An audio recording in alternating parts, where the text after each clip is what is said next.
Dear Excellencies, Honorable Ambassadors, distinguished guests, ladies and gentlemen, good morning. I am Dr. Tafsid Salamon from Ministry of Women and Social Affairs. I am the Chief Executive Officer for Policy, Strategy, Research and Studies. I will be leading this next session, which will focus on policy in practice.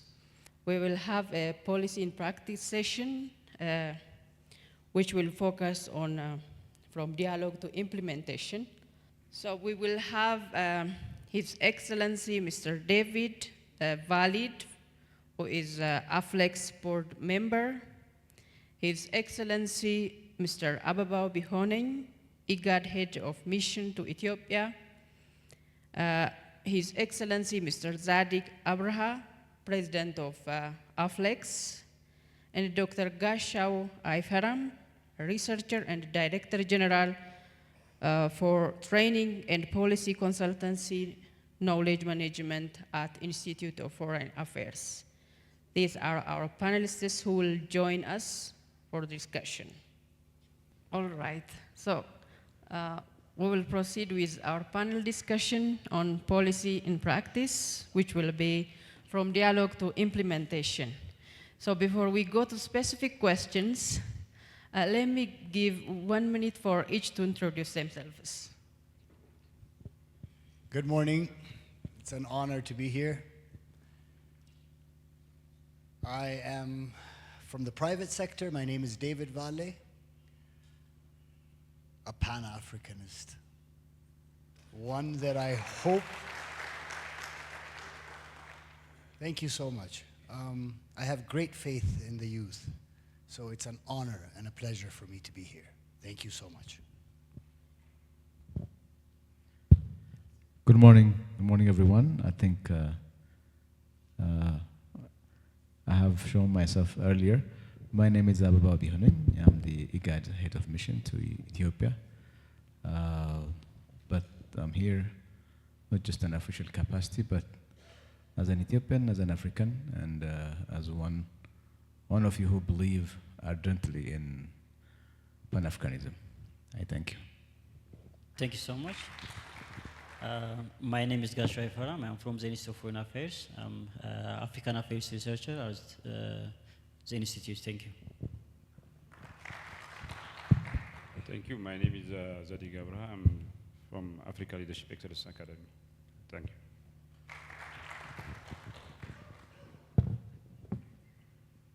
So, thank you very much.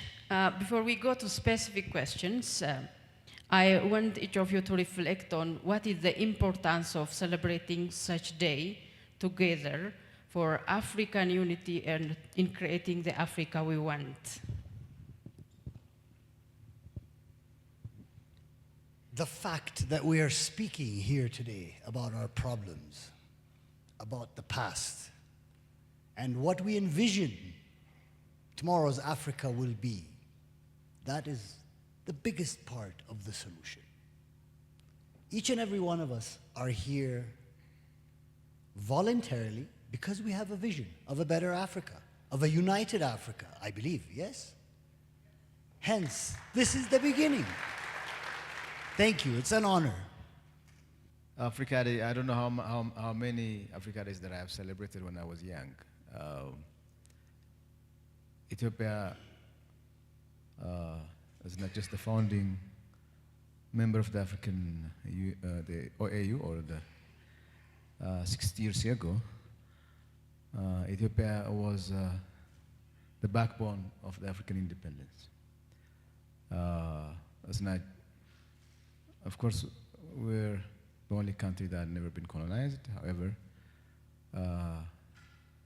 Ethiopia has supported several African countries in their struggle against independence, against colonialism, and free from apartheid. Ethiopia hosts the African Union, the OAU. Ethiopia has hosted several Pan-Africanist leaders, their movements. However, I am not that confident that many of the young generation, or myself when I was young, that are much aware of Ethiopia's contribution, the value of African Day, the values of Pan-Africanism. So celebrating this, of course, it's important to appreciate a profound contribution of our forefathers, the founding fathers, but also it's also to pass baton to the younger generation to understand what has gone through, how far we have come, how far Africa has achieved collectively, and how much is left behind. So this is an important reflection, and celebrating the day, commemorating the day, would give us the opportunity not just to understand, but also to explore what more we can do in collectively. As someone who came from a regional organization, we believe in regional integration.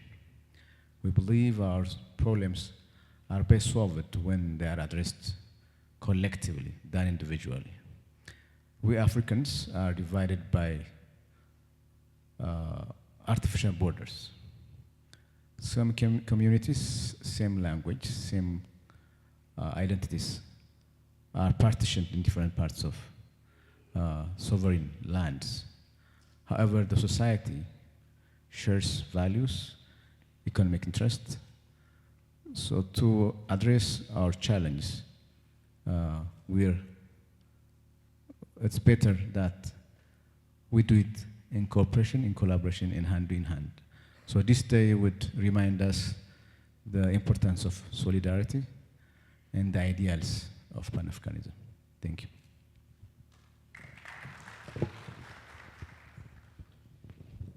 Thank you. As my fellow panelists mentioned earlier, celebrating African Day is very important, as I consider it a necessity, particularly to rethink our past, and also to think about also our present and to forecast our future, because the battle of the old days are still there.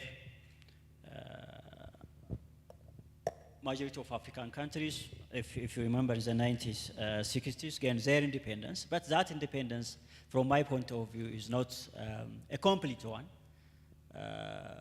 Many African countries still are struggling for their economic independence. They just gained their political independence in the 1960s. Still, there is struggle for economic independence. Again, there is also new battles. In my point of view, Africa is in a struggle for freedom, and also it is also reclaiming its rightful place in the global political economy. So celebrating African Day is about rethinking the past, and also to take or to draw lessons from the success story of our forefathers, and also to finish or to complete the unfinished battles, a battle over idea, a battle over economic independence, a battle over issues like identity and others. Therefore, for me, celebrating African Day is important for such reason. Thank you. Thank you very much. I think Africa achieved its independence against all odds, against an insurmountable challenge. So I believe this in its own right is worth celebrating. But, you know, the world order, the entire global system has never been in favor of Africa the past 500 years. What the past 500 years offered Africa with colonialism, slavery, whatever. So the fact that on May 25, 1963, African countries came together and gave birth to Organization of African Union, African Union or African Commission, was by its own right a big thing. But I think it makes even more sense to celebrate it now, because this is like what is at stake in this global order is the future of humanity, the future of the planet. What is the future of humanity? What, you know, the ringing tone in the room elsewhere in the world is what is going to be the relationship between humans and machines, humans and artificial intelligence. So what is at stake is the fate of the humanity, the fate of the planet. At a time where the human society, the human beings need to come together and respond to the challenge of the day, division in Africa doesn't make sense. But coming together as Africans is very difficult because there are systemic issues placed in, so for Africans not to come together. And of course, we have our own self-imposed problems. So if we are going to remember that we are not 54 fragments, we are one nation, we are one continent, one destiny, we need to come together and celebrate who we are, but it's not just for the sake of celebration. So for me, African Day is a reminder of who we are, what we have overcome, and what we still owe ourselves, and what we are capable of becoming. And I believe we are capable of becoming in a way that by far exceeds what we are doing in many sectors, including education. So I believe this is a day of gratitude, but this gratitude should be with inward honesty and forward unstoppable drive and move. I believe, and when we celebrate African Day as this whole, we will have that resolve to change things for the better for all Africans, including Ethiopians. I think this is a very special day for all of us, if not to the world, because it heralded a note of optimism to the birth of a new continent, a new free continent. And the fact that Africa is part of the functioning global system has done a lot to the well-being of to a functioning global system at the cost of the continent itself. I think so. This is not simply a celebratory act for Africans to come together and commemorate the birth of this Africa Union. Should remind us that we have a lot to do. Of course, we have come a long way, but there is a long overdue, and we need to come together and deal with what is to be done. Thanks a lot. Thank you so much. You have all highlighted a very important aspect of today's celebration, passing our achievements, what Africa has achieved so far to the young generations, so that they understand the importance of the achievements and address our challenges together, not individually, and coming together, uniting together to address the challenges we are going to face. Those are important points, and there are economic independence we have to achieve as well. Let me go to specific questions. The first question is for Your Excellency, Mr. David. So, in regard to creating enabling environment for quality education, how can African government and regional bodies remove legal and structural barriers to integration? Thank you. Your Excellencies, brothers, sisters, guests, I have to be frank. We're speaking of the freedom of Africa. How many of you here believe that Africa is free? I do not believe Africa is free. I am not free. When my name is Ngwengwe and I call myself James, when my name is Mwelu and I call myself Veronica, when I go to my courtroom and I have wigs with black cloaks, I am not free. That is not me. When my leaders are agents, I am not free. I am sorry, I'm not free. We have to solve this problem first. Our leaders have to be gauged by the poorest and most impoverished members of society, not by the few cronies. If there was 5 millionaires and now there's 50, it doesn't help me. My people are not free. If my land gives me more by using my indigenous trees as fertilizer, and I insist to bring fertilizer from abroad, which destroys my land and gives me less, I am not free. To be free, I have to be independent financially. I have to be aware of my surroundings and have the freedom to use it as I wish, not as others tell me. Others cannot know what is good for me or my children, but I have allowed them to so far. This has to stop. My generation has failed. African leaders have failed. This is the generation that's going to fix it. It's here.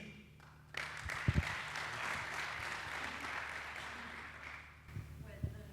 may have not answered your question, but I had to make this out.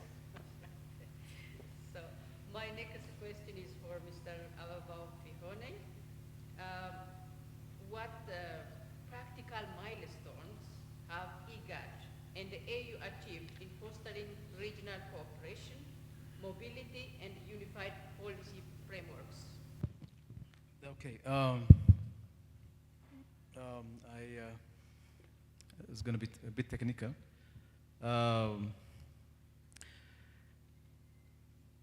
Continental integration, when the day we celebrate, when the OAU was celebrated, the vision was one united, to have a united Africa, or United States of Africa, or union government. Then that process, in 1991, OAU adopted a treaty called the Abuja Treaty,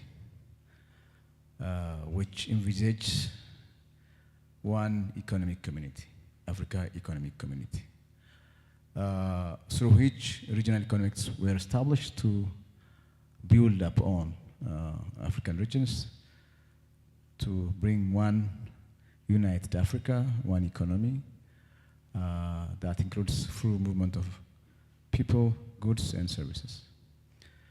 Then after that,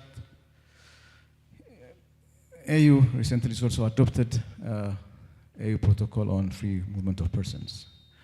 IGAD has one on free movement of persons protocol. And several member states, including Ethiopia, have signed on the protocol. Ethiopia, South Sudan, Uganda, I think Somalia, they have signed. So we have benchmarks.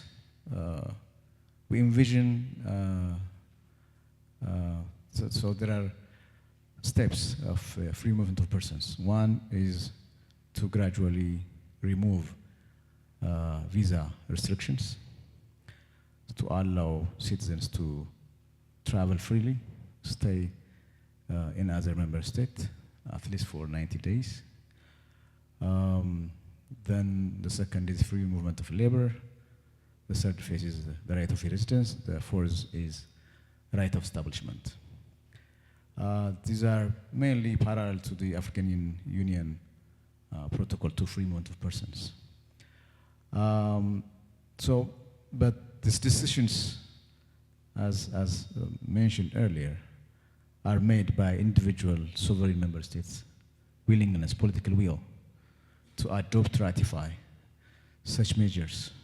So IGAD, we hope in next year, and 2018, the first step would be adopted by all member states, which is free movement of citizens in the region, gradual removal of visa requirements. For this, it requires reviewing our immigration laws, so our migration will be should be compatible with our member states, our other neighbors. You know, some regional economic communities, for example, if you go to ECOWAS or SADC and EAC, have achieved some of these issues that we talk about, regional integration. And IGAD, you know, our region is troubled by several conflicts. So there are milestones that we need to address first, and then, but however, we have a strategy, we have a roadmap to have a more integrated region, but we focus on socio-economic development that brings us to, in the end, to a more robust regional integration. Thank you.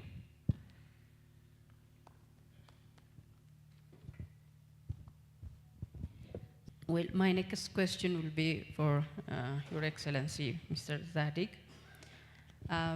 What institutional, political, and social conditions are necessary for effective leadership and policy implementation across borders? It's an interesting question.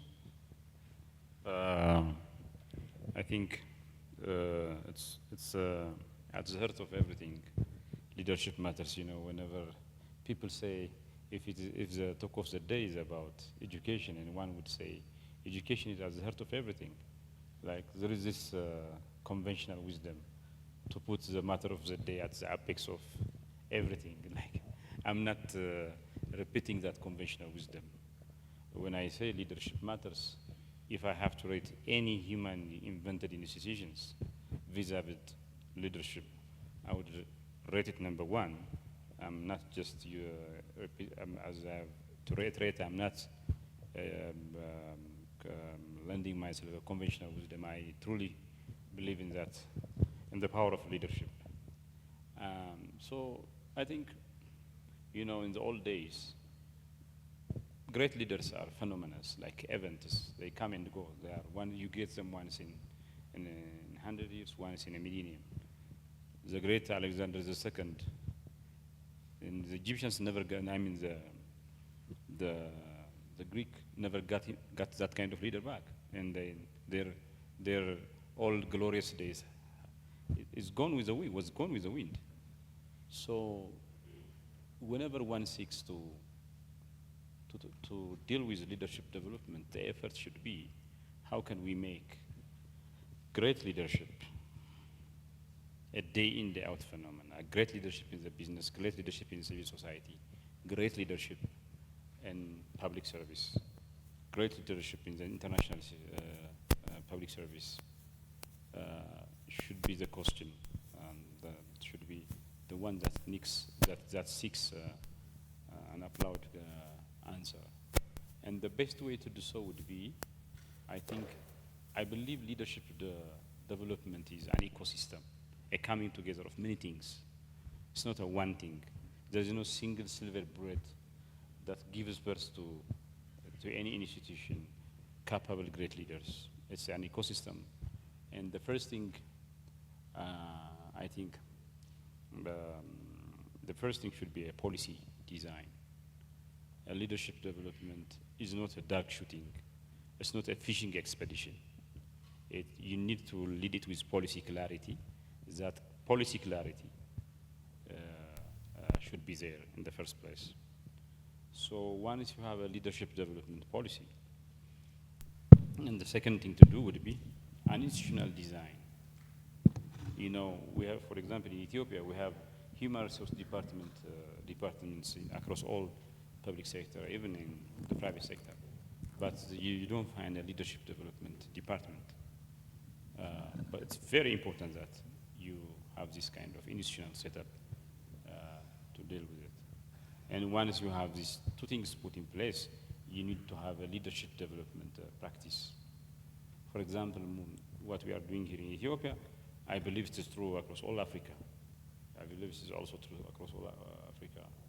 What we do is we offer trainings, PowerPoint training, which is, I would say, a practice that that is as old as 2 decades.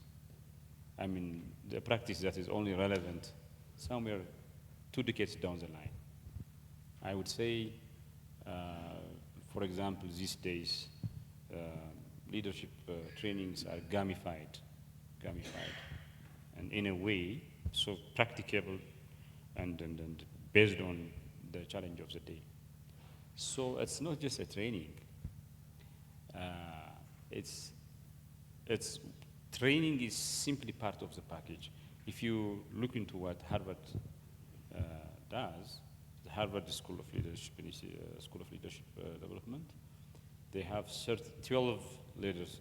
They employ 12 types of activities in their leadership development programs. And training is simply one of the 12, not only 12, one of the 12 mechanisms.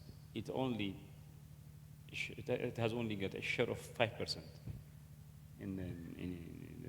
as far as the role of these 12 mechanisms are compared.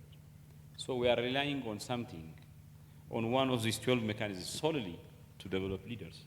Not only that, the mechanisms that we are solely depending to develop leaders is the least effective. So we have to transform from leadership training to leadership development. It's one thing to develop leaders, but you need to throw these leaders, trained, developed leaders, to the practical world. And the question is, then how does your leadership development extend itself in the practical world? And there comes a leadership development, Leadership Excellence Award, where you reward the outliers and punish the bad ones, those who are not performing as per the expectation. But leaders are expected to, leadership development is not a one-time act. It has to be done all year round. So as a result, you need to have these idea generation centers whereby the leaders come, meet with devil's advocates, civil societies, academia, the private sector, and grapple on the most pressing issues of the day, so that leaders would be exposed to ideas that they wouldn't be exposed under normal circumstances. It would be the meeting of minds that never happened before. It's like the Grand Strategy Institute at Yale. The institute brings together practitioners, policymakers, academia, civil society, devil's advocates, and it gave birth to a number of great grand strategies for America, for the US to maintain its global order, its grip on the global order. I believe Africa needs the same. And the last thing is, a leader is not someone that, a leader is not an academician. A leader is interested in selling his ideas or ideas to millions, if that is going to happen. Like, leaders need idea dissemination centers. They're not like a one-way media, a podcast, one would say a podcast, or whatever kind of form it may take, but leaders need to have platforms where they will be able to exchange their ideas and disseminate to a wider audience, but in a deep dive manner.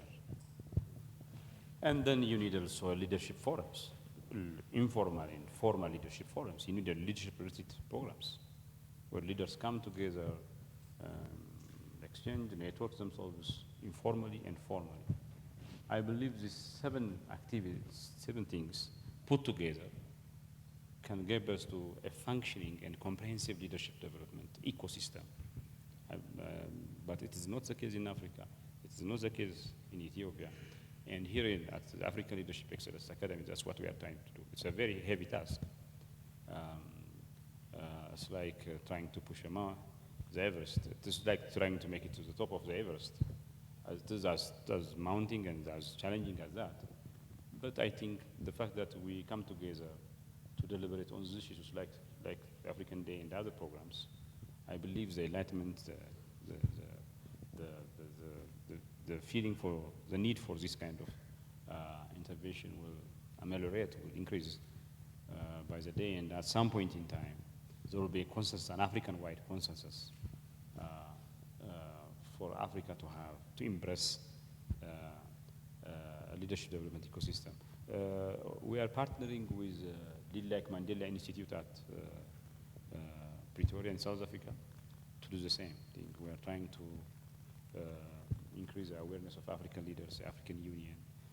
We are also working with Pan-African Capacity Building Foundation, the Kofi Annan Peace Institute, many Moroccan, Tunisian institutes, in spreading this idea so that this will be an African, there will be an African level awareness and then an African level action.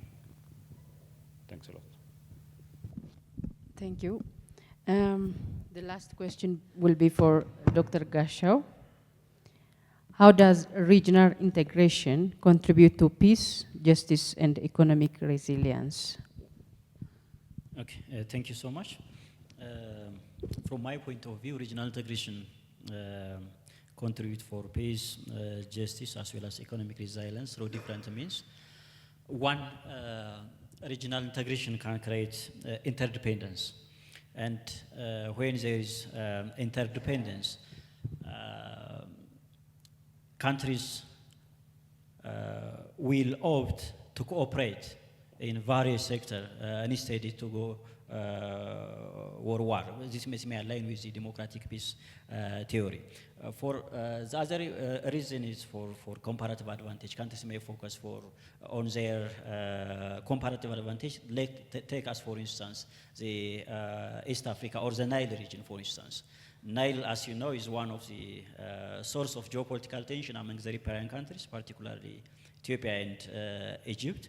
But if there is a genuine regional integration or genuine cooperation, Nile will be a geopolitical transformative tool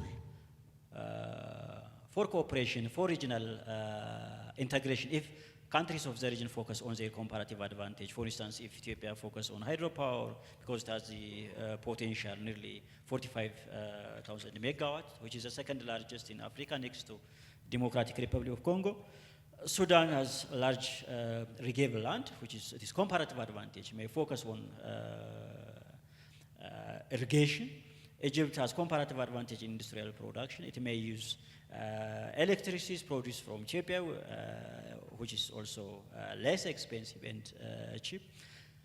And other countries of the region may also focus on their comparative advantage. For instance, Somalia has untapped blue economy potential, particularly because of the largest territorial sea. Djibouti has also geostrategic potential or significance. It can capitalize this potential, particularly on port development and other issues. Kenya has also its own comparative advantage. If they focus on these issues, on their comparative advantage, if they specialize, then this will add value. Again, we will also create or accelerate regional peace. So regional integration can push countries to focus on their comparative advantage. They will specialize on a particular product on which they have a comparative advantage. This will gradually lead to an interdependent region, or what we call a security community, maybe like the European countries. This will gradually lead to the creation of value system on which the regional integration will deepen. One of the challenges, for instance, for regional integrations in Africa is the lack of a common value system. Because when you speak about Africa, there is a number of differences. And for any regional integration to be successful, first, there should be common value, or what we call value system. If you see from the political perspective, countries of the region or across Africa have different kinds of types of regimes, which may be difficult to create a common value system. But if they focus on the economic regional integration first, it will also push them to create a common value system, and that will also contribute for the creation of, I think, a security community. Second, I think the regional economic communities have their own normative framework, including also the Africa Union, and this normative framework can be also used as a tool for advocacy, for instance, for justice or for human rights at the continental level. Because members of the regional economic committees or the Africa Union are required to adopt the normative frameworks adopted by the Africa Union or other regional economic communities, and they should also implement that normative frameworks. And those normative frameworks can be used as a reference, even by domestic institutions, including courts, including also advocacy group, maybe human rights groups or youth group or other group, which gradually will push state to comply with the normative frameworks adopted by the regional economic communities, whether it is IGAD, COMESA, or East African Community, or at the continental level, Africa Union. I think through this mechanism, regional integration can contribute for continental and regional peace if they focus on their comparative advantage, and if they specialize, they add value, and if this gradually create an interdependent political economy, regionally and also continentally. And if we are successful, if we successfully adopt and implement the normative frameworks adopted by the regional economic committees, also at the continental level, the Africa Union. I think those are some of the factors.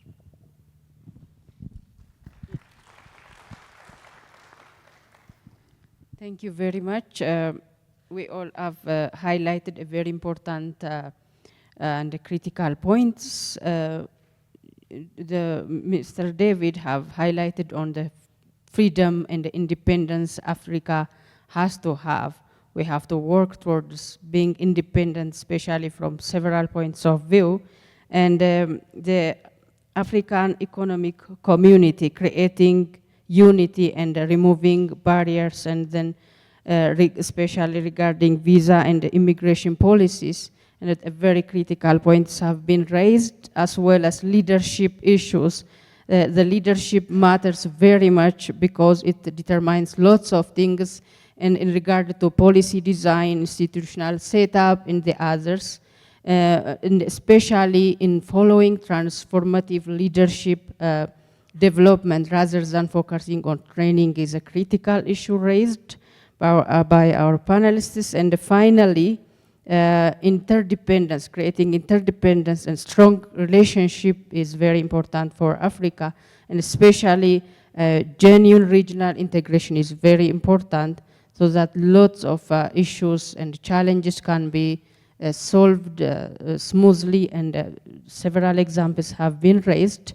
And I thank all the panelists, but before we wind up, I would like to take 2 questions, 2 minutes for each, and we will make it clear that for whom your question refers to. Thank you very much for the informative panel, and for your opinion about all the questions that was raised. My name is toEthiopia. I'm from the Institute of International Education. My question is to all of them. I just want to hear their opinion. So in Ethiopia, Africa, we talked about policies. So in Ethiopia, Africa in general, we have these beautifully written and strong policies in place.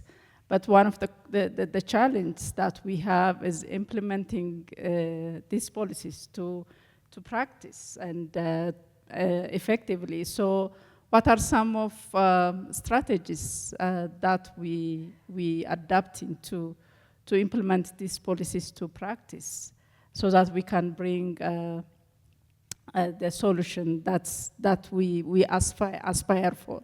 So this is for all of you. Thank you. Thank you. My name is Biyene Amansisa. My position or military rank is colonel. I came from Defense Research and Development Center. First of all, I would like to thank all the panelists and the moderator. And I feel a great honor, really a great honor to speak about to speak and reflect my ideas on the African issues today. My ideas are comprehensive ideas, both reflection in the question. Just let me start from my reflection, critical reflection. Most of the time we are talking about the African transformation. Of course, it is good. The transformative power, one of the transformative power is education and the educated people. The base for transforming. What is transformation? System change. This system change cannot be achieved by slogan. It should be achieved by action on the ground. So, to bring or to transform Africa, the base is education, educated people. So, having said this, to transform Africa is the main thing what we have to focus on is on the intellectual. So, my question is, what policy design we should follow or implement to reduce the brain drain? You see, this is the basic issue to transform Africa. Africa cannot be transformed, as I said, by slogan, by intellectuals. Our intellectuals are abroad. Our intellectuals are in America. Our intellectuals are in Europe. Who can transform Africa? Really, this is a critical point. So, what the policy design for 2063 to achieve the goal of 2063? What prerequisites should fulfill to achieve our 2063 goal? So, this is my question. Thank you for attention. For those people, maybe, in Yalkut, Mindeno, Bachru, Ye Uket, Filsetin, Sanakom, in Death African, Nasha Gratalendo. Thank you very much. Thank you so much, AFLEX Africa Day. Thank you for hosting this great day, and thank you for all the panelists. And they actually mentioned very brilliant points. And I would like to comment on the African integration process, which is mentioned by Ambassador Abebaw. He mentioned that there is role model examples for us as Africans to follow in some part of the regions, including the SADC and ECOWAS and EAC. So IGAD is trying to follow that example of freedom of movement at least, as well as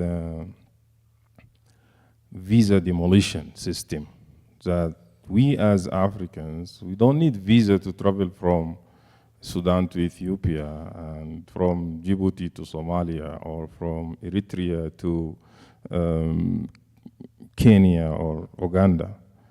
That's the easiest issue to handle, because we have examples. The second thing, we have in the African Union Agenda 2063, in the second 10 years plan is to silence the guns by 2030. It used to be 2020, now it has been transferred to 2030. And on this issue, we need to be in solidarity with each other. Whenever there is a crisis in a country, we need to all as a region to support that country until that gun's silenced. That's not going to be achieved while we are standing or backstabbing each others. Whenever there is a foreigner, outsider from other region coming to try to divide us, we need to remember if this actor from other region, for example, the Gulf, comes and divide us today, he comes tomorrow to divide other country or to divide other region in Africa. So we need to stand together to say to them, hey guys, stop. We don't allow you to provide drones to attack a neighboring country. We don't allow you to transport mercenaries to attack another country in Africa. Stop here. If you need partnership, go ahead. If you need to harm our neighbors or our brothers in Africa, we stand very firmly to stop you from that. The last point is the issue of empowerment of youth and women. And after the president of the youth talked, I was expecting the representative of women to come and talk as well. And still I see the representation is, in talking is a little bit low. But this is, I think, a key issue to address it in order to achieve our Africa Agenda 2063, because it's a main pillar in those agenda to empower women and youth together.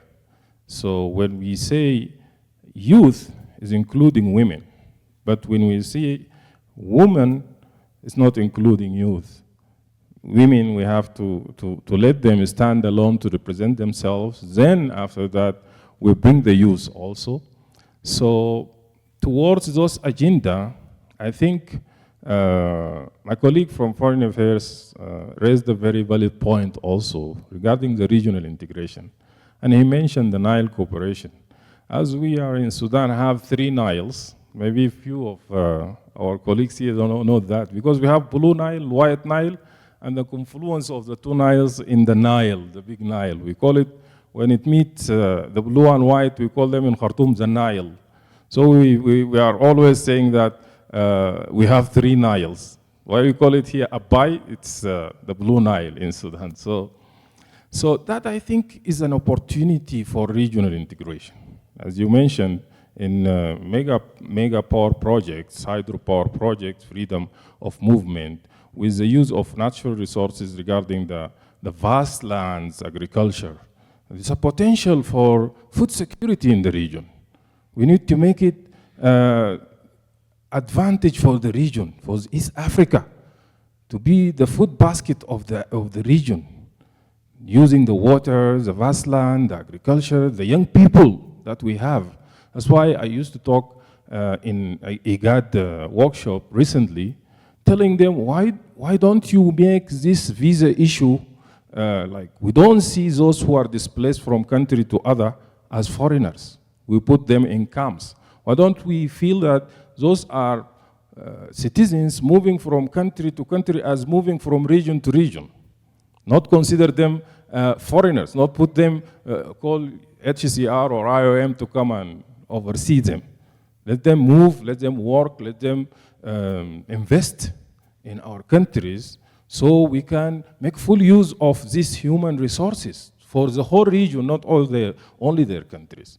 So that's going to help us in leading this regional integration towards a new era of cooperation and synergy between the African countries. Thank you so much.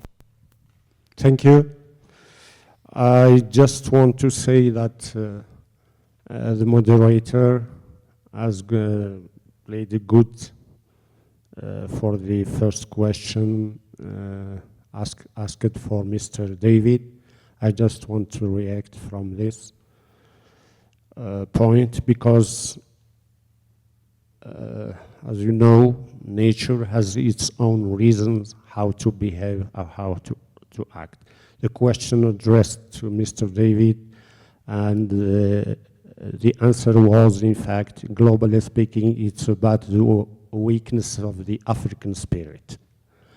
And he told us that we need some fertilizer to African soils. And he says that the external actors don't know about our needs. In fact, what I am trying to say is these external actors, they do really what we need, but they don't want to let us know about it. They know our needs, but they are acting opposite to our needs. They don't give us the opportunity to act as we know. The question now is about how the awakeness of the African spirit. I will not use seeing from my own country of Algeria, but as Africa as one, I will use another one from Ghana. This is a legend of Sonkofa bird. That is something about the legend associated with the idea of learning from the past to build the future.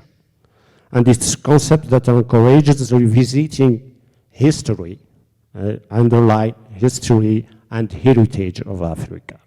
The world is also represented by a bird symbol with its head turned back while its feet face forward. It is trying to move past, symbolizing, in fact, the importance of looking back to move forward. There is the question for Mr. David, because he was the one who was asked about that. What is the importance of visiting our Africa past? And this is only as a final advice. We don't need only fertilizer for soils, as symbolized Mr. David, but we also need fertilizer for African minds. Thank you. So, Madam Moderator, now can we, in the interest of time, just take 3 questions from 3 young people, 1 minute each. Yes, 3 young people. ሁለት መጀመሪያ እጅ አወጣችሁ አላችሁ አንድ ጊዜ ሁለት እነማን ናቸው መጀመሪያ እጅ አወጣችሁ እዚህ ጋር No, there is a girl here, but አንተ ነበርክ አንዱ ሌላ ማን ነው አንተ መጀመሪያ ወጣው you sure 1 minute please let's because we have another panel and we have to break for lunch. Thank you very much, moderator, and thank you very much, Your Excellency, such a great informative session. So I like the idea of that has been mentioned by His Excellency Abebaw about the artificial borders. And now with the AFCFTA coming on board, I believe that this is the time to discuss about the question, because AFCFTA had 3 components. One is trade in goods, trade in service, and free movement.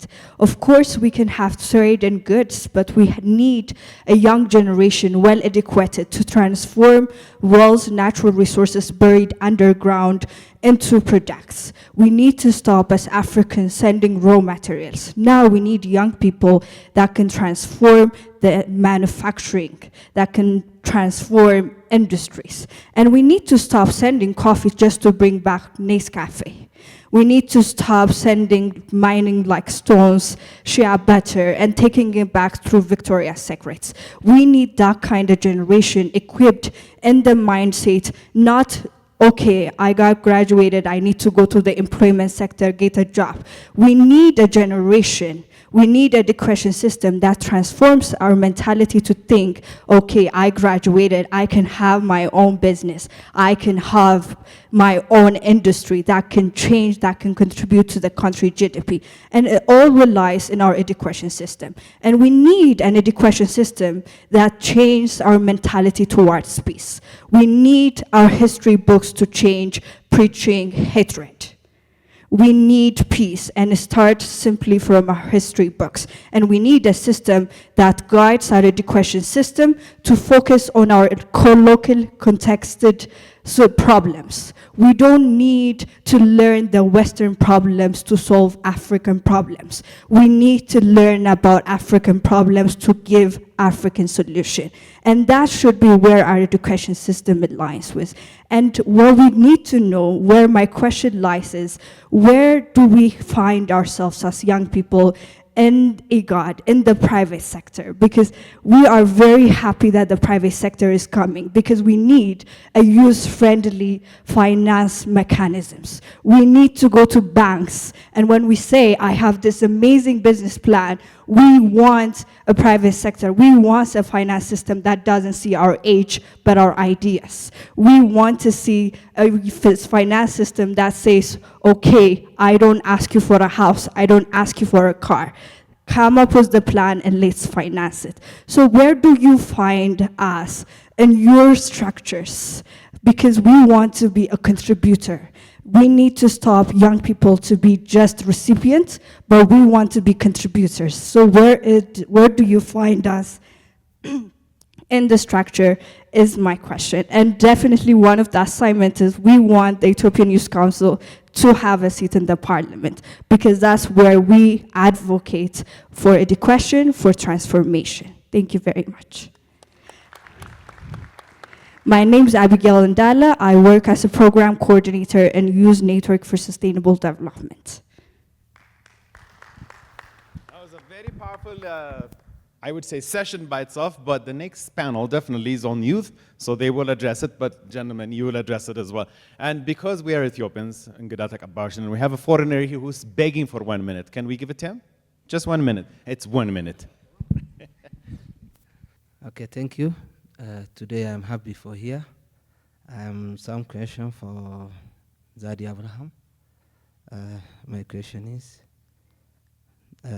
how can young people become effective leader in the community? Because the second question is, why is it important to include youth in the leadership decision today? The third question is, what is the role does not education play in development future leader in Africa? That's my question. Thank you. Good afternoon, everyone. My name is Wandamaganya Lamayo. I'm working all together Ethiopia, an international NGO. So when I see the meeting hall, the most populations are Ethiopians. So I should have to ask my question in Amharic. So my question is for David. አፍሪካ ውስጥ ብዙ ሰው ነፃ አይደለም፣ ግን ደግሞ ነፃ ያልሆነበት የራሱን የቻለ ምክንያቶች አሉት። ግን አብዛኛው ወጣት ከረንትሊ የምናየው ያንን ነገር ፈልጎ የሚያደርግ ነው። ከዛ ነገር ያንን ወጣት እንዴት ማውጣት እንችላለን? ሁለተኛ ለሚስተር አበባው፣ ብዙ ጊዜ ኢጋድ ሪፕሬዘንት የሚያደርጋቸው አካላቶች እነዚህ የአፍሪካ ቀንድ ሀገራት ዙሪያ ላይ ያሉ ናቸው። ግን እንደ አፍሪካ ቀንድ ደግሞ በጦርነት ከኤዱኬሽንም በፊት ፒስ ስለሚቀድም ነው ፕራዮሪታይዝ ያደረኩት። ሶ ምንድነው መፍትሄ? እንደ ኢጋድ ብዙ ጊዜ እነዚህ የአፍሪካ ቀንድ የሚታመሱበት ምክንያት ሲቪል ዋር ነው። ሶ የኢጋድ ፋንክሽናሊቲው ምንድነው? ኢጋድስ ኮንትሪቢዩት እያደረገ ያለው እነዚህን ችግሮች ለመፍታት በዘለቄታዊ ለመፍታት እያደረገ የሚገኘው ሂደት ምን ላይ ነው ያለው የሚለው ነገር ነው። ሶስተኛ ጥያቄ ለአፍሌክስ ፕሬዝዳንት ነው። ብዙ ጊዜ የአፍሪካን ኤዱኬሽን ሲስተም የተበላሸ ነው እንላለን። ግን ምንድነው መጀመሪያ የተበላሸው ነገር ምንድነው? ምክንያቱም ብዙ ጊዜ የአፍሪካን ኤዱኬሽን ዌስተርናይዝ የሆኑ አይዲዮሎጂዎች ስላሉት ነው። ግን የአፍሪካን ኮንቲኔንት ኤዱኬሽን ሲስተም ለመፍጠር እንሞክራለን ኢንክሉዲንግ ኢትዮጵያ። but the same thing we are fail. What is the problem of the education system? Thank you. በጣም ይቅርታ አካል ጉዳተኛ ኢንክሉድ ማድረግ ስላለብን ነው። አንተ የመጨረሻውን 1 ደቂቃ ተዘጋጅ። እዚች ጋር አመሰግናለሁ። ቴንክ ዩ ቡቃለ አበራ እባላለሁኝ። I have short and precise my question. I'm disabled. So I'm asking for is how do you plan for a 2030 agenda in encouraging or developing or to encourage of the leadership of disabilities? How do you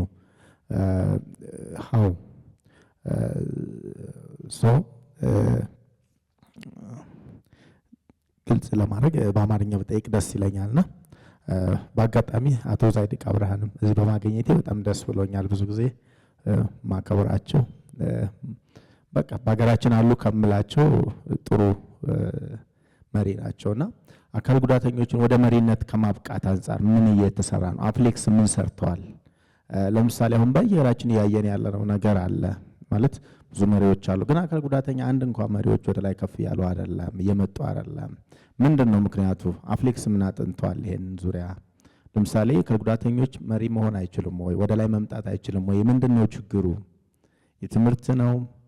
የብቃት ነው? የምንድነው? ይሄንን ነገር እንደው በቀጣይ የቤት ስርዓቱ ነው ቢታይ የ2030 አጀንዳም አንዱ ይሄ ስለሆነ እዚህ ጋር ኢንክሉሲቭ ተብሏልና ኢንክሉሲቭን ማየትስ አያስፈልግም ወይ ማለት ነው።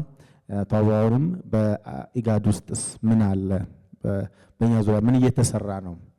ከማብቃት አንፃርስ በቀጣይስ ምን አጀንዳዎች አሉ የሚለው ነው ገለጽ ተደርጎ ቢነገረን ነው። አመሰግናለሁ። My name is Jonas Anko.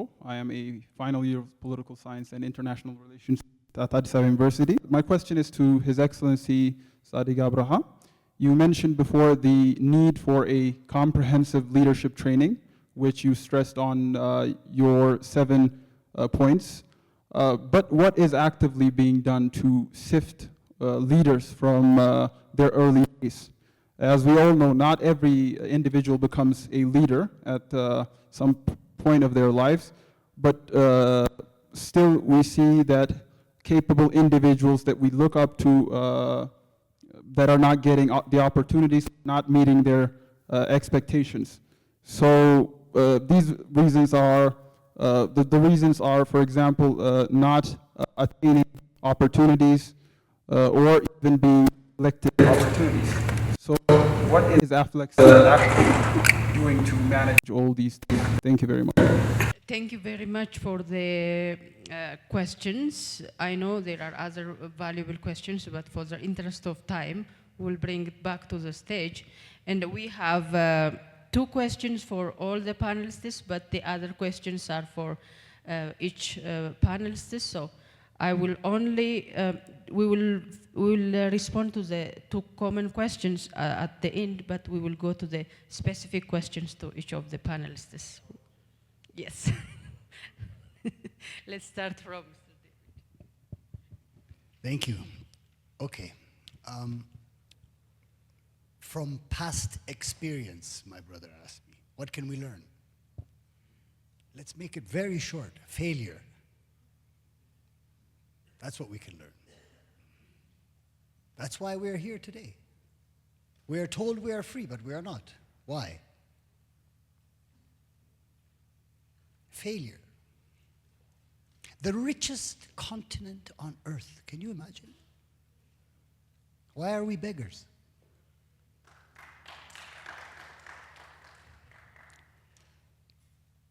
I will have to give a chance to many. I will keep it there. Fertilizer. You misunderstood me. I didn't say we need fertilizer. I say we don't need fertilizer. We have our own indigenous trees who through thousands of years in Ethiopia, Acacia albida, or in Oromifa garbi, is a tree that we use, that our forefathers have used for farming.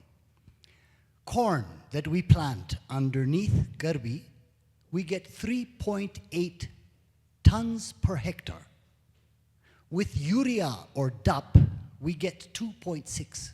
But since we lack this knowledge, we cut garbi and we make it into charcoal, and we bring from abroad nitrogen, urea, DAP.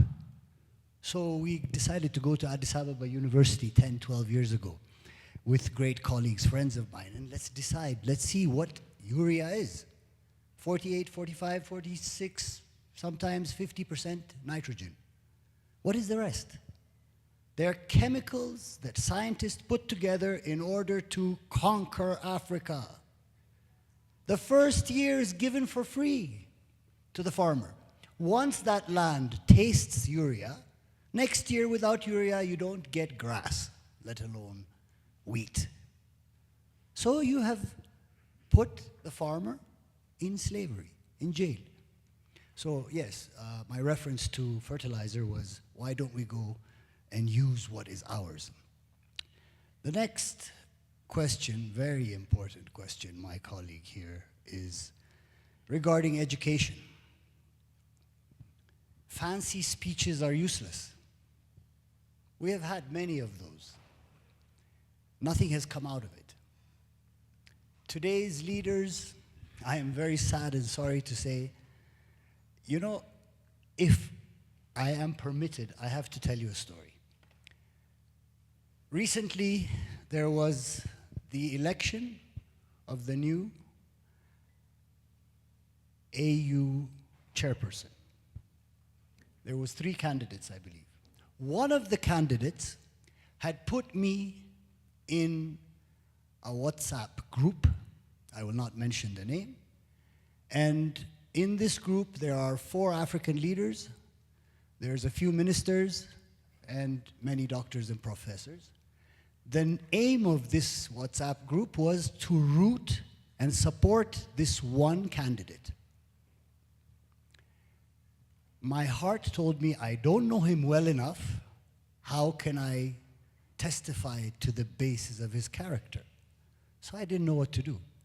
So I said, but on this group, there will be many listeners, a few African leaders, some ministers. So let me use this opportunity to express myself of what I think Africa needs. And then at the very end, I'll put, I have hope that this candidate will do this for me. So I wrote the following. What I wrote was what I wish an African leader would be, not what I hoped, because I know this candidate also has had the chance. He's been in power 10 years, another one has been in 20 years. If you couldn't do it in 10, 20 years, I have no hope for you to do it tomorrow. I need someone fresh. So, this opportunity was used by me to basically, it's too long to read, to explain that one of the biggest hopes we have is to pass the baton to the next generation after having created a stage to where there will be a smooth transition, learning from the past without war. Our past is always war. We kill one to go forward. So past experience can tell me that when my generation has to pass the baton to the youth, the number one thing I can teach on my side from past experience is to do it in a very amicable, peaceful manner. There are a few traits of humanity in general, but for African leaders to take as number one needed items in their character. Humanity needs humility, integrity. These 2 things are the biggest tool. Education without these 2 things are useless. I can be very well educated and I can use my education to hurt my brother. I'll even hurt him more by being educated more. What does education mean? If I don't have integrity, humility, it doesn't help me. Then realizing that today's education system, as my sister put it very well, it is set up to make me believe in a certain way. It doesn't tell me the truth. Our true history is not told by us. It's by historians who decided, maybe in England or in New York or in Rome or in France, what my history is. No, they don't know my history. If I wasn't a failure, would 14 African countries have their money named franc? Why franc? And who decides how much your franc is worth? Not you. It's decided in Paris. I am not free. It's sad. You may not see it, but I have tears in my eyes. Inside, I don't feel good. I am not free. Formalities. We speak about many different ways which we should do things. inside our hearts, we know what we must do. We know it. We have to get up and we have to practice it. The first part of education is to go home and teach ourselves that we have to be honest.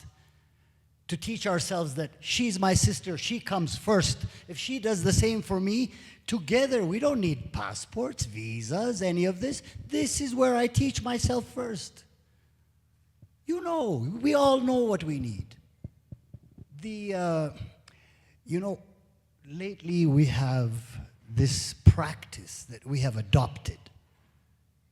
Formalities, meetings, minutes of the meetings, agenda of this, agenda of that. What comes out of any of these meetings? I don't have results on the ground. I'm sorry, but I think that to go into every detail of every question here is useless because I know that you're much more intelligent than I am. And I thank you so much for giving me this honor to express myself here. Thank you so much. Thank you very much once again. I'll try to address, I think there's one specific question on ACFTA, on integration, but I would like to also to chip on some of the issues. As we today emphasize on education, I just want to give my personal opinion on education. My understanding when we say education is important, because knowledge and skills are very important to get over with poverty, backwardness, and ignorance. But my understanding of education is not just about having degrees or many degrees, or going through these prestigious schools and institutions. Education for me, it starts, it's not just, I know this setting is more educated setting. When for me, education starts at home. First of all, eradicating illiteracy, eradicating ignorance. At the farmer level, at the pastoralist level, at least people should be able to have some basic literacy to deal with their own daily life. That's where it starts. Then every child should have access to school. Every child may not be able to join universities, have degrees, but at least no child should be left behind, having no school, having no basic literacy skills. So it is incremental, and it should be based on problem solving, enhancing problem solving skills.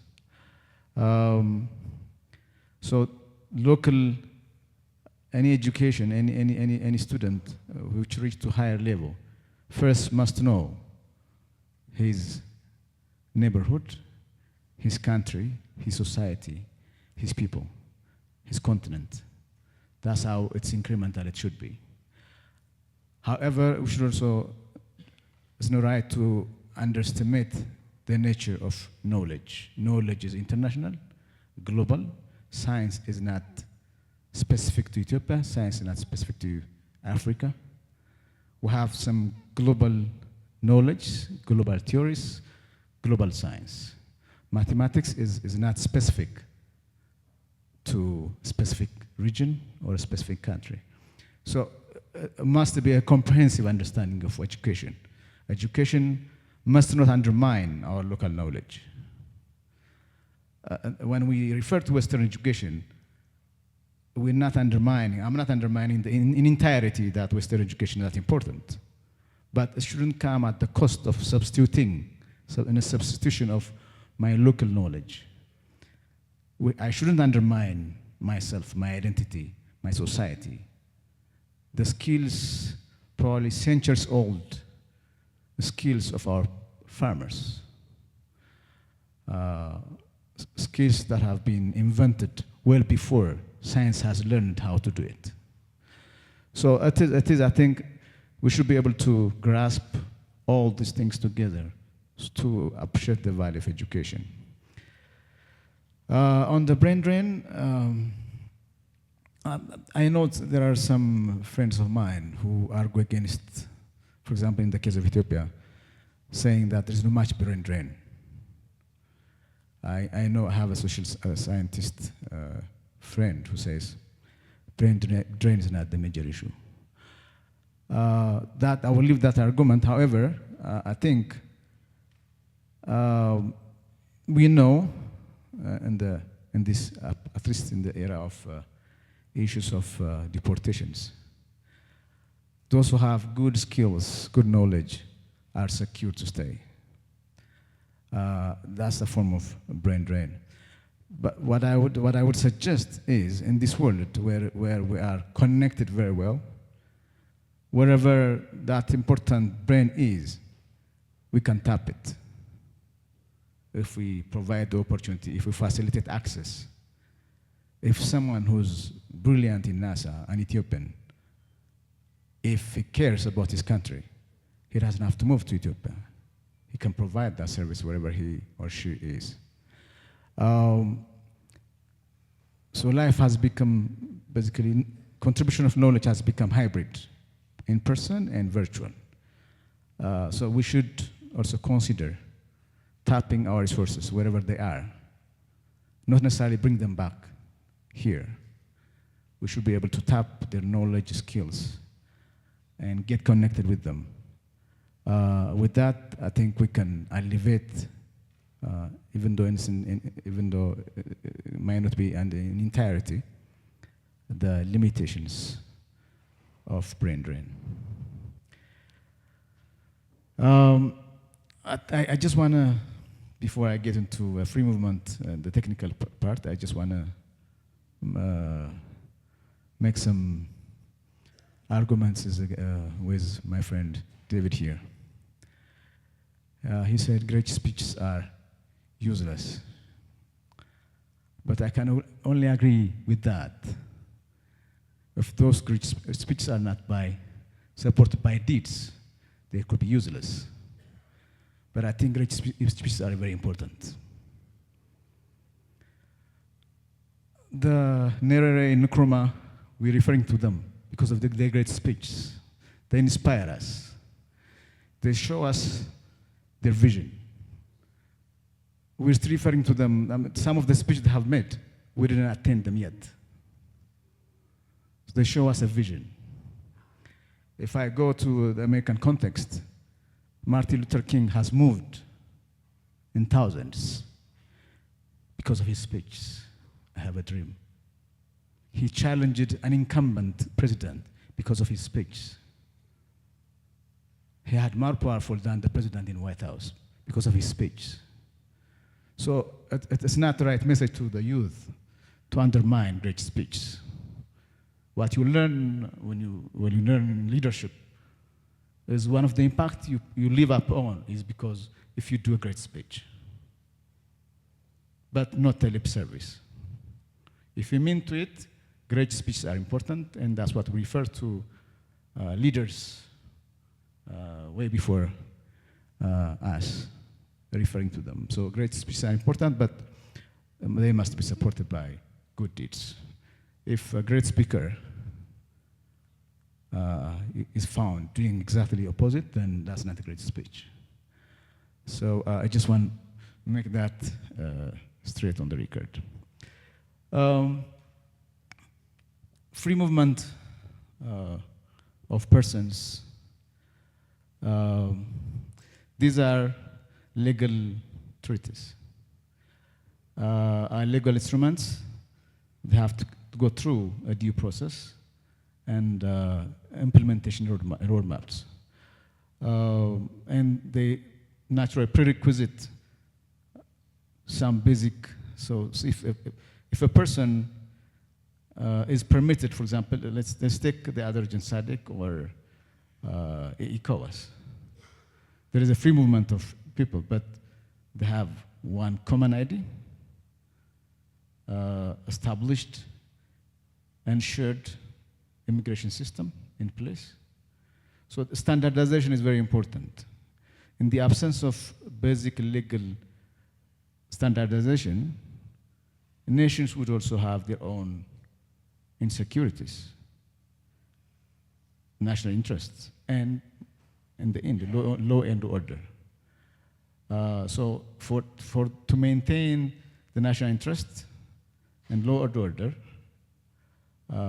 people who have even if they have the right to move freely, those prerequisites must be established. And I think this is a normative process, both the continental level and at the regional level.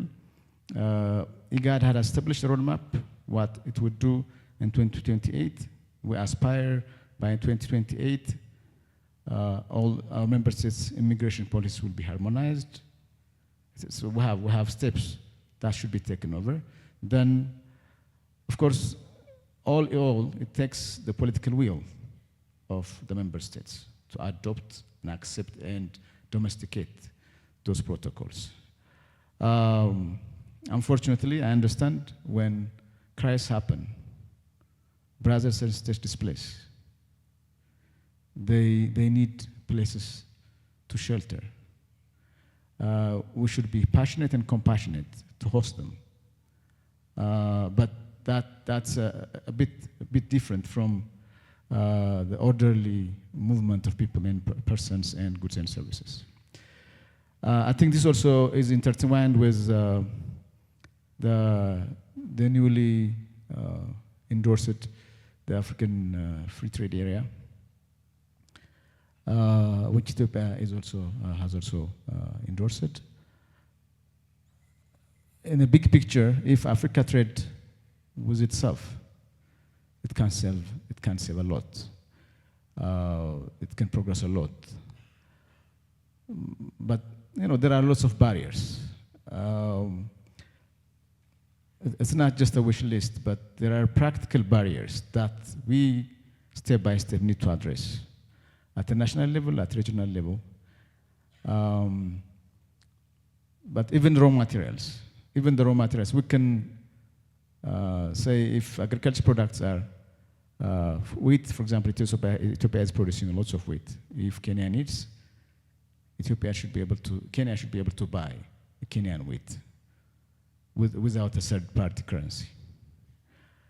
This requires member states leaders to sit and discuss and legislate laws. Political will and some speech are not sufficient. It takes laws for implementation because the international trade needs to be backed by international law and international legal agreements.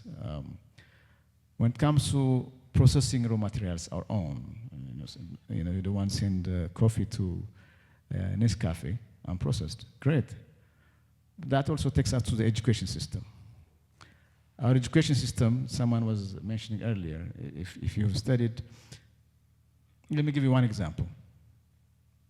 I have two boys.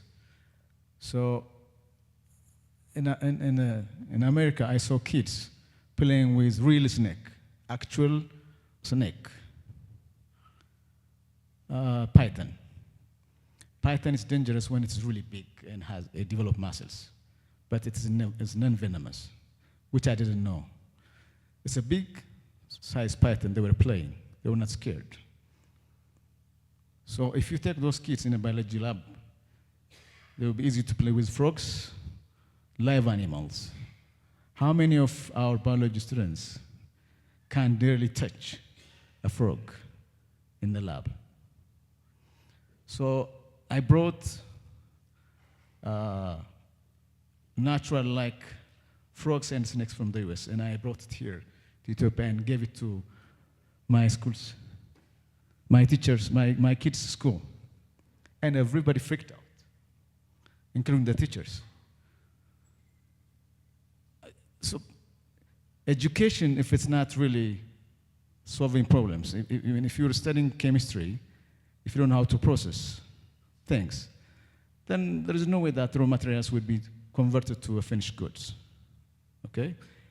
You can mention various examples, but I think for this, knowledge is important, and knowledge, practical knowledge, supported by practical education, labs, etc., etc. Most of us have educated. Fortunately, I'm in more of social science. I'm not in a natural science.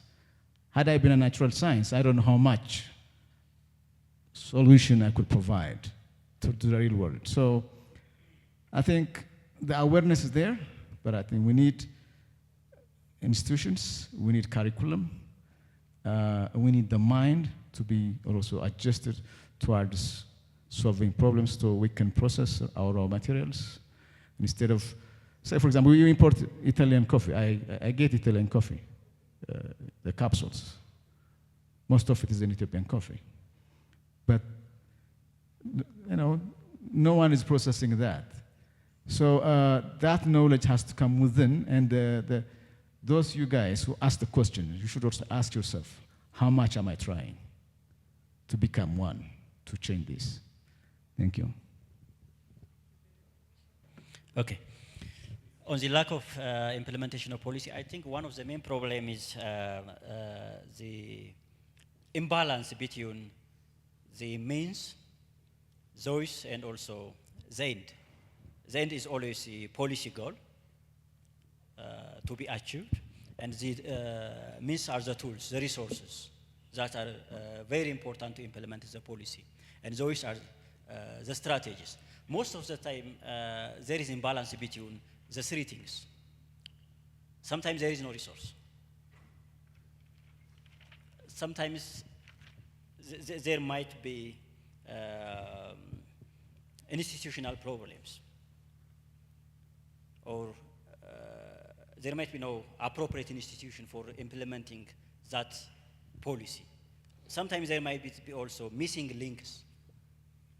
Even if we look at the policies, most of the time they are approached from the traditional sectoral perspective, what we call silo thinking. It lacks nexus thinking. That means it neglects the synergy and trade-off among the interconnected sectors across institutions, and even also across border if we are talking about regional integration or at the continental level. I think one of the major problems for the lack of policy implementation is the making process itself. And I suggest there should be a shift from the traditional silo thinking into a nexus-based thinking that takes into account the synergy and trade-off among the interconnected sectors. If we take, for instance, if we are formulating a policy on migrations, migration has a nexus with climate change, with peace, with conflict, with youth, women, and other issues. If this is the case, then implementation may not be a problem. The other one is the lack of also finance, which is about also the means. If you look at the regional integration communities in Africa, they lack finance. They are highly dependent on external finance. Take, for instance, the AU-led peacekeeping mission. What's happening now in the post-Artemis transition in Somalia? And also in IGAD peace initiatives. This is also directly linked with the issue or the question of ownership. If you have finance, then you will be the owner of that project, that initiatives. If not, you are not. You may implement the agenda or the interest of other external actors. And sometimes policy also maybe make for external legitimacy purpose, just to align domestic issues to international development or issues. The other issues that I think sometimes policy also may lack software, like human power, like the one raised by His Excellency's leadership is also soft power. even hard power-like institutions. Those are some of, I think, the factors. Regarding the brain drain, let me add one point. I think a solution for it can be, one, if we empower the youth. You may hear that a number of people are now saying that Africa is the continent of the future. They say this by considering the number of the youth, the populations. But youth should be, from my point of view, or at the forefront of the continent of the present, not only the future. Why? We should empower youth. Particularly, I think we have an advantage. Now we are in a transition to a digital world, and at this stage, I think there is an opportunity. If we empower the youth, Africa can compete in the new geopolitical space. And we can leverage this. This can also be a solution for the brain drain. Again, I think we should also revisit Pan-Africanism. If you look at the history of Pan-Africanism, those who involved in Pan-Africanism movement were those who were abroad. They struggled for Africa, they struggled for black people. I think there is a need to revisit Pan-Africanism. With regarding to the resource and the new era for cooperations, I think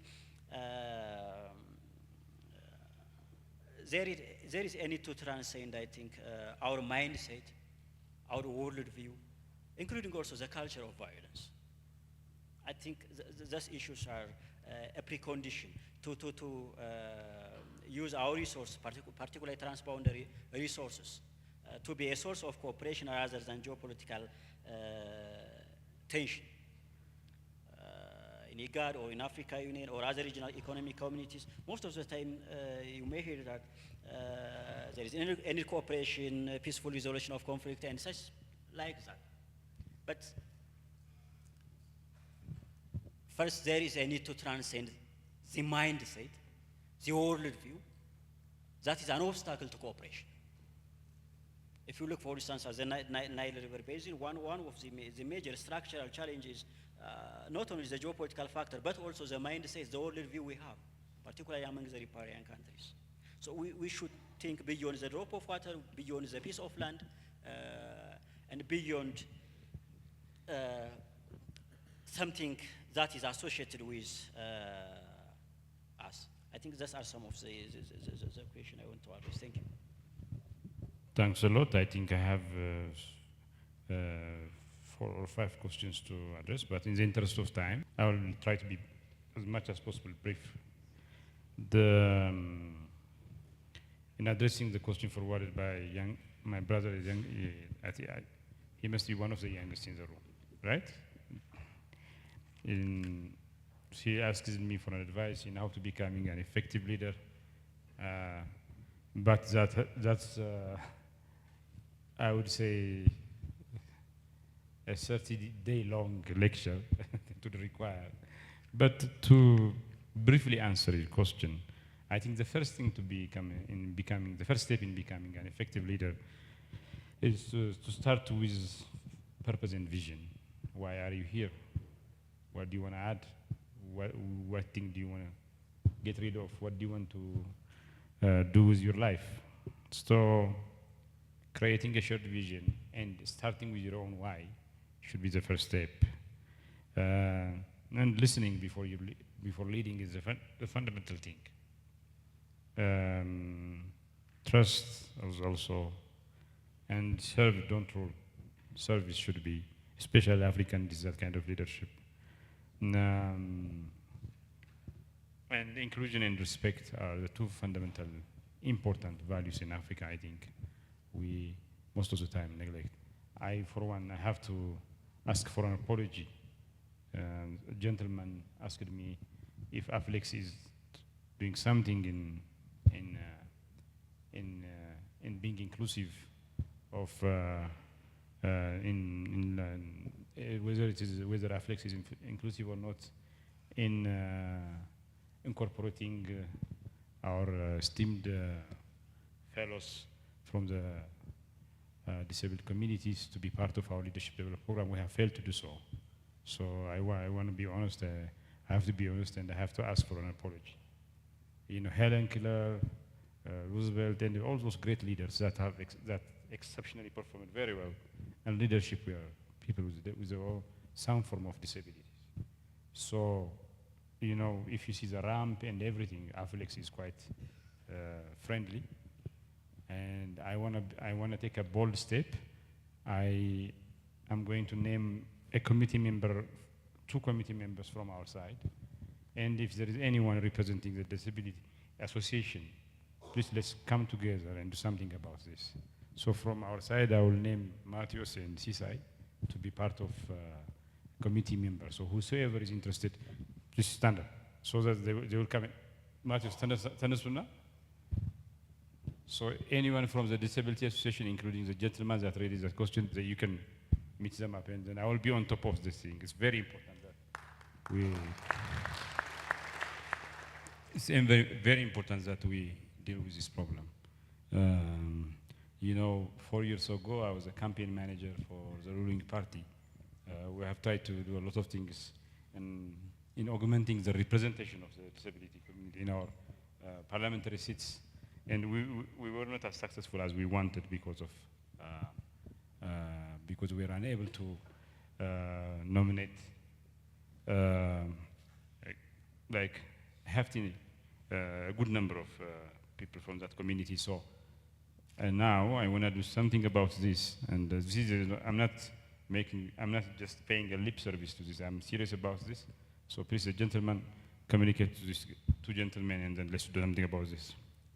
So in becoming effective leader, I think, you know, a leader can commit himself to a personal development, a team development, organizational development, or system level development. You know, in the first step, one needs to lead himself first, lead herself. So personal development in making yourself ready for leadership is a very important role, a very important thing to do. And the second thing, if you are leading a team, if you are leading an organization, if you are leading a nation or a system beyond even that transcends nations, it depends on who you want to be, So you can commit yourself into leadership development of this 4th tier, or one of the 2. But the first fundamental thing is personal leadership development is a very important thing to do. Otherwise, I think it's about passion. It's passion, it's love to what you do, love of your community, love and disconnections, this hatred for the problem, this anger on the existing problems are fundamental things that brings the best out of you, that brings the best energy out of you. In addressing the second question, involving the youth in decision making, I think we should involve the youth for 2 fundamental reasons. For one thing, for its intrinsic values, you know, involving youth in the leadership and decision making is important because we'll lose sight of the very nature of this period of time we are involved in. You know, if someone is even 40, like if someone is 50-year-old guy, and if he's in the policy-making circle, and if he's trying to come up with a draft policy on social media, is there a way for him to have a good grasp of the subject matter? So the involvement of the youth in its own right is a big thing. It's a measurement of modernity, a measurement of development. But the youth should be also involved in decision making for its extrinsic value. Like you can value add on the quality of your decisions. The youth has energy, so it's one thing to have a policy, to have a law in the desk. It's another thing to implement it. So for both intrinsic and extrinsic reasons, the involvement of the youth in decision making it's quite very important thing to do. I think, and also I think I have to address this in relation with what David has said. David is a very powerful speaker, but I think in Africa, there are many things we can be disappointed at, but we have also come a long way. It looks like his idea of Africa is like a total failure. I don't think that's the case. We have a lot of problems to handle, but we have come a long way. So this day is about celebrating what we have done so far, and also, and stay truthful to ourselves in the what has remained, what we have a long overdue, I understand, but if we are disappointed at this level, we may give up. And the second thing about urea and everything, I understand fertilizer should be organic. I understand there are a lot of alternatives, but I think this kind of categorical dismissal will have an impact on our farmers until we provide our farmers with alternatives. If this thing spreads on social media, it has a serious consequence. So I think David should come up with alternatives soon, show us the way, and once he proves us, then we can both talk about, all of us here, I think we can talk about dumping urea, and then other things, and then focusing on the solution David has provided. But that has to be tested. Until that, it will affect our farm system, and it may be a problem.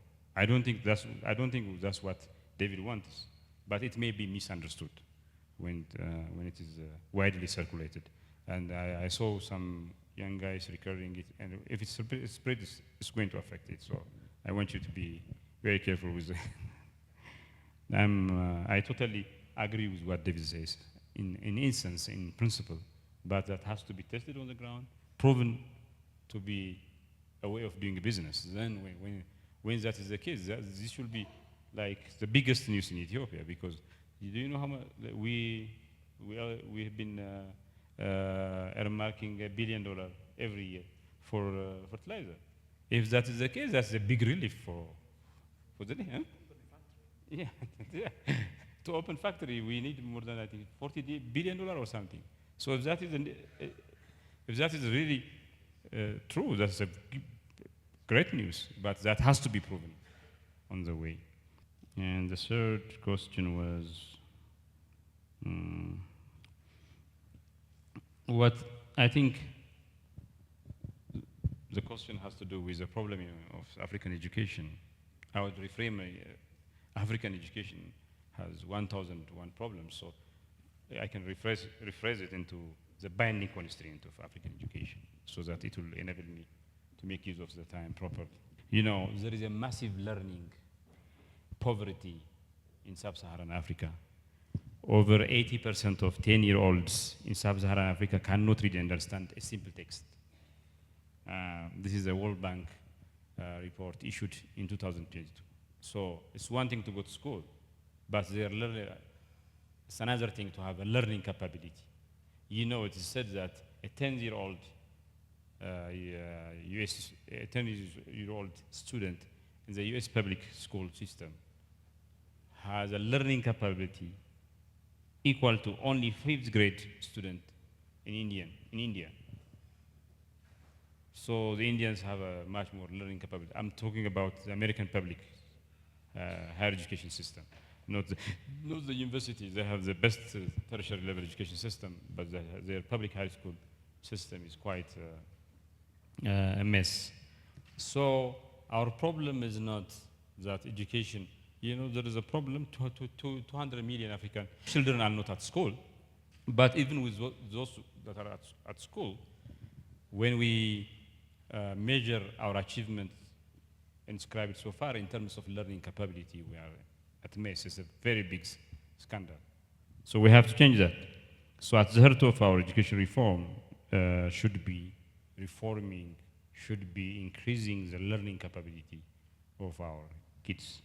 So the problem, I believe, the fundamental problem with the African education system is it's not designed to bring about transformation of the learner, the society, or the economy. It's not geared with the economy. There is de-skilling of labor. If you have a Japanese, an accountant Japanese, he's ready to open his own accounting firm because he has a skill to run a business company. He's not just only good at adding numbers, subtracting numbers, but he has a fundamental skill of running a business. So the labor in Japan is skilled to have its own business. I think the same thing should be done here. You know, if the youth continues to believe in education, if you want the youth to continue to believe in education, then at the end of the day, education should be able to bring the bread and the butter. The problem, and no country, no society can be able to produce enough jobs for the youth. What we can do is, the youth is not a problem. The youth can be a solution to our problems. The youth can generate jobs, not just get hired. And for the youth to be a job generator, for the youth to come up with ideas that at the end of the day will bring about jobs to the other youth, we need to skill our youth with the fundamental skills of organizational leadership, business, entrepreneurship, and everything.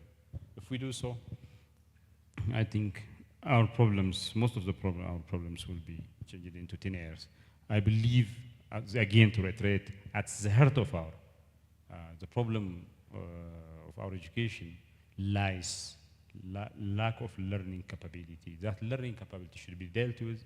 And the second most important thing is combining education with skilling. Thanks a lot.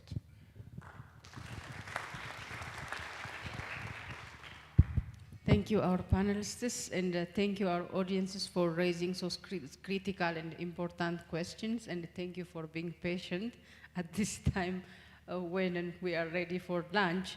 And I'd also like to thank our panelists for the successful and enlightening discussions and the answers to those questions. If there are questions which are not answered, and if you have any concerns, you can personally discuss with our panelists later during the networking time.